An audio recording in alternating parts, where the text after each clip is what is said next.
আমি কিচ্ছু বলবো না।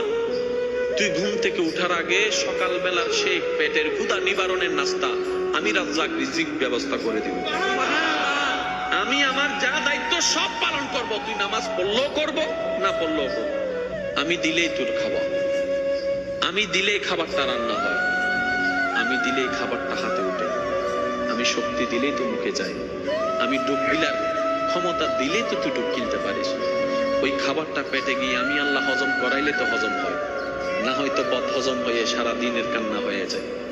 আমি আল্লাহ স্রষ্টা হিসেবে যা করার সব করব।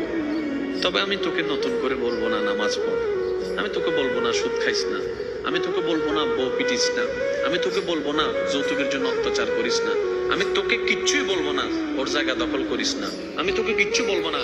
তুই যখন আমার চোখের সামনে অন্য জায়গা দখল করে তুই যখন দেওয়াল তুলবি আমি তখনও দেখে কিচ্ছু বলবো না। তুই বিয়ের আগে অবৈধ সম্পর্ক কর, আমি দেখবো, তারপর কিচ্ছু বলবো না। তবে তুই যদি বুদ্ধিমান হস, ভুল করলো তোর জন্য একটা সুযোগ দিচ্ছি। আল্লাহ কি সুযোগ?